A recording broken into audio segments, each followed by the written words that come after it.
Alex Marquez berhasil menunjukkan performa yang sangat menjanjikan di sesi latihan bebas dan sesi latihan umum untuk Grand Prix Portugal 2025. Meskipun merasakan feeling yang bagus, ia tak ingin terlena. Ia tetap waspada terhadap para pesaingnya. Menurutnya, para rival kini sangat dekat dalam hal performa, sehingga sedikit saja kesalahan bisa membuat posisi berubah drastis. Ia pun menekankan pentingnya menjaga fokus dan terus bekerja dengan tim untuk menjaga ritme hingga hari balapan.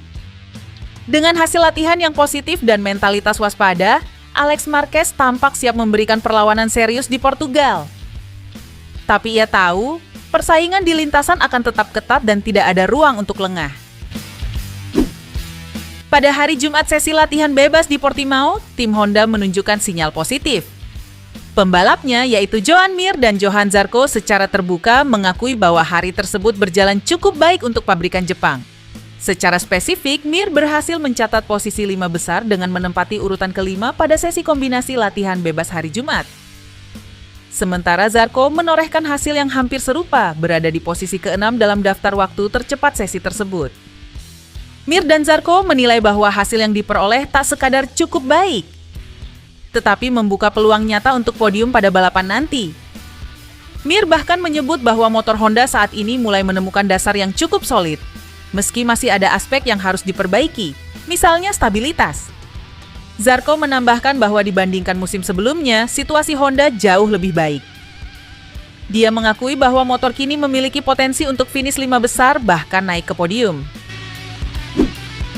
Di sesi latihan MotoGP di Portimao, Somkia Chantra bikin heboh setelah melakukan wheelie paling gila yang pernah terlihat dalam beberapa dekade terakhir.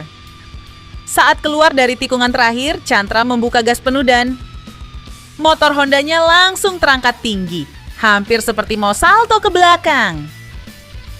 Semua gara-gara ia tanpa sengaja pakai gigi 6, padahal kontrol anti-wheelie di motor hanya aktif sampai gigi 5. Kombinasi tanjakan curam Portimao, angin depan yang cukup kencang, dan efek sayap aerodinamika yang justru melawan ketika motor sudah terlalu miring, membuat roda depan terangkat makin tinggi. Chantra sendiri mengaku jantungnya nyaris copot. Joan Mir sampai bilang, kalau kamu gas penuh di situ, kamu bisa backflip. Wheelie itu langsung viral dan disebut sebagai salah satu yang paling ekstrim di era modern MotoGP. Bukti bahwa sedikit saja salah kalkulasi di atas motor 300 km per jam bisa jadi momen yang tak terlupakan. VR46 Racing Team tampaknya sedang menyiapkan langkah besar untuk masa depan. Setelah beberapa musim menjadi tim satelit Ducati yang solid, kini mereka punya target ambisius mendatangkan Pedro Acosta pada 2027. Bukan sekadar rumor. Dalam wawancaranya dengan Speedweek, Alessio Salucci, tangan kanan Rossi sekaligus direktur tim VR46, mengungkapkan bahwa mereka akan melakukan segala cara untuk mendapatkan tanda tangan Acosta. Kami akan melakukan semua yang mungkin untuk mendapatkannya, ujar Uccio dengan tegas. Langkah ini bukan tanpa alasan. Acosta dianggap sebagai permata baru di MotoGP, pembalap muda yang tak hanya cepat tapi juga memiliki aura juara dunia masa depan. Rossi sendiri dikabarkan sudah lama mengagumi gaya balap agresif dan cerdas dari rider Spanyol itu. Namun jalan menuju kesepakatan tidak mudah. Acosta saat ini masih terikat kontrak dengan Red Bull KTM Factory Racing hingga akhir 2026. Artinya, peluang VR46 baru akan benar-benar terbuka mulai musim 2027 dan itu pun jika KTM gagal mempertahankan aset berharganya tersebut. Uccio menyadari risiko itu tapi optimis. Ia bahkan mengaku sudah menyiapkan satu kursi kosong di tim VR46 khusus untuk Acosta bila kesempatan itu datang. Menariknya, langkah agresif VR46 ini juga menandai perubahan besar dalam arah tim.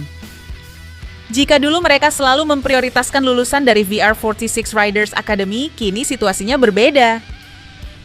Dalam beberapa tahun terakhir, hanya Celestino Vietti yang dianggap siap untuk naik ke MotoGP, sementara generasi muda lainnya masih berusia belasan tahun. Dengan rencana besar ini, VR46 ingin memastikan mereka tidak sekadar bertahan di kelas utama, tapi juga bisa bersaing dengan tim-tim besar seperti Ducati, Aprilia, dan KTM. Kalau Acosta benar-benar bergabung, kombinasi antara bakat muda paling menjanjikan di MotoGP dan tim yang dibangun oleh ikon balap seperti Rossi bisa jadi cerita luar biasa, bahkan mungkin akan mengubah peta kekuatan MotoGP di masa depan. Nicolo Bulega sempat disebut sebagai salah satu talenta muda paling menjanjikan di Italia. Namun, perjalanan karirnya tidak selalu mudah. Setelah 3 musim yang berat di kelas Moto2 tanpa hasil mencolok, banyak yang mengira karirnya akan meredup. Tapi, keputusan berani Bulega untuk meninggalkan paddock Grand Prix dan pindah ke kejuaraan World Superbike justru menjadi titik balik yang mengubah segalanya. Bersama Ducati, Bulega menemukan kembali dirinya. Ia menjadi juara World Supersport pada 2023, lalu naik ke World SBK dengan performa yang langsung memukau, bahkan menantang pembalap sekelas Alvaro Bautista di tim pabrikan Aruba Ducati. Dari situ, Bulega menyadari sesuatu. Superbike ternyata lebih cocok sebagai sekolah untuk MotoGP dibandingkan Moto2. Menurutnya, motor di World SBK jauh lebih kompleks dan menuntut kedewasaan teknis. Dari tenaga mesin yang buas, sistem elektronik yang rumit, hingga bobot motor yang lebih berat, semuanya lebih mendekati karakter motor MotoGP. Bulega menyebut bahwa di Superbike, pembalap belajar bukan hanya untuk cepat di lintasan, tapi juga memahami cara kerja motor, manajemen ban, hingga komunikasi teknis dengan tim. Dari Superbike ke MotoGP terasa lebih alami. Karakternya mirip, terutama dalam cara motor bereaksi saat akselerasi dan pengereman. Di Moto2, motor jauh lebih ringan dan sederhana, jadi peralihan ke MotoGP bisa terasa seperti dunia yang berbeda, ujarnya dikutip dari Crash. Kini, menjelang kesempatannya menjajal motor MotoGP, Bulega datang bukan sekadar sebagai mantan pembalap Moto2, tapi sebagai pembalap yang sudah matang lewat Universitas Superbike. Ia tahu apa yang dihadapi dan yang lebih penting, ia tahu bagaimana cara belajar dari setiap putaran roda. Musim 2025 menjadi babak penuh warna bagi Marco Bezzecchi. Setelah bergabung dengan Aprilia, pembalap asal Rimini itu menjalani perjalanan yang tak selalu mulus tapi penuh pembelajaran. Ia harus beradaptasi dengan motor baru, struktur tim baru, dan tanggung jawab yang jauh lebih besar. Bukan sekadar pembalap, tapi juga pengembang utama proyek Aprilia di MotoGP. Bezzecchi mengakui awal musim berjalan sulit, namun seiring berjalannya waktu, ia mulai menemukan ritme. Setiap balapan ia makin paham bagaimana menaklukkan karakter motor Aprilia, hingga kini mampu bersaing di papan atas dan bahkan berebut posisi ketiga klasemen dunia. Menariknya, lawan utamanya dalam perebutan podium akhir musim ini bukan orang asing, melainkan Pecco Bagnaia, sahabatnya sendiri sejak lama. Keduanya tumbuh bersama di VR46 Riders Academy, berbagi garasi, latihan, bahkan masa-masa sulit menuju MotoGP. Namun kini, nasib membawa mereka ke posisi yang berbeda. Bagnaia sebagai ikon Ducati, sementara Bezzecchi menjadi harapan baru Aprilia. Meski begitu, Bezzecchi menegaskan bahwa rivalitas tak menghapus rasa hormat dan pertemanan di antara mereka. Kami memang bertarung untuk posisi ketiga, tapi kami tetap teman.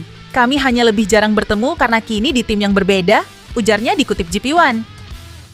Saat ini, dalam perebutan posisi ketiga klasemen MotoGP 2025, pembalap Marco Bezzecchi dari Aprilia memimpin di peringkat 3 dengan raihan 291 poin. Sementara saingannya Francesco Bagnaia dari Ducati berada di posisi 4 dengan 286 poin. Artinya, Bezzecchi unggul 5 poin dari Bagnaia. Margin kecil yang menunjukkan betapa sengitnya persaingan ini.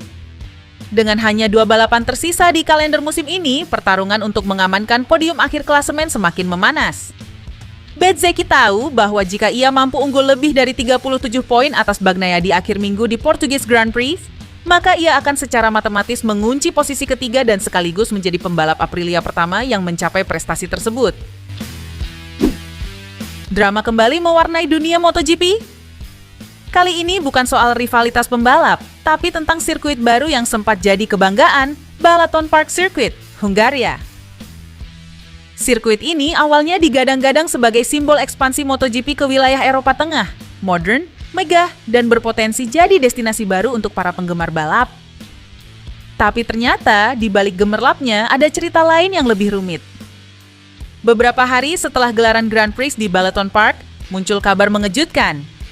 Dokumen resmi FIM menunjukkan bahwa sirkuit ini belum memiliki lisensi Grade A, melainkan hanya Grade B, yang berarti tidak memenuhi standar untuk balapan MotoGP kelas utama. Padahal, lisensi Grade A adalah syarat mutlak agar sebuah lintasan bisa dipakai untuk MotoGP. Tanpa itu, sebuah sirkuit hanya bisa menyelenggarakan balapan level di bawahnya, seperti Moto2 atau Moto3. Namun, cerita tak berhenti di situ. Di tengah kebingungan, beberapa jurnalis internasional menegaskan bahwa Balaton Park sebenarnya sudah mendapatkan lisensi Grade A sebelum balapan digelar. Bahkan, pihak sirkuit di situs resminya dengan percaya diri menuliskan bahwa mereka telah memiliki FIM Grade A dan FIA Grade 2. Lalu, siapa yang benar? Di satu sisi, laporan resmi tanggal 21 Agustus, hanya sehari sebelum akhir pekan MotoGP, menyebut inspeksi baru saja dilakukan dan hasilnya menunjukkan hanya Grade B. Di sisi lain, tidak ada dokumen publik yang benar-benar membuktikan bahwa lisensi Grade A sudah diberikan sebelum balapan dimulai. Pertanyaan pun mencuat, apakah MotoGP benar-benar menggelar balapan di sirkuit yang belum sepenuhnya lolos uji keamanan? Bagi sebagian pengamat, kasus Balaton Park ini bisa menjadi bom waktu bagi penyelenggara. MotoGP dikenal sangat ketat soal keselamatan, dan jika ternyata sirkuit ini memang belum sepenuhnya memenuhi standar, reputasi kejuaraan bisa terguncang. Beberapa pembalap bahkan dilaporkan sempat menyuarakan kekhawatiran soal area run-off dan kondisi permukaan lintasan yang masih belum ideal. Dan jika benar semua itu terjadi tanpa lisensi penuh, maka publik berhak mempertanyakan bagaimana sirkuit ini bisa masuk kalender begitu cepat.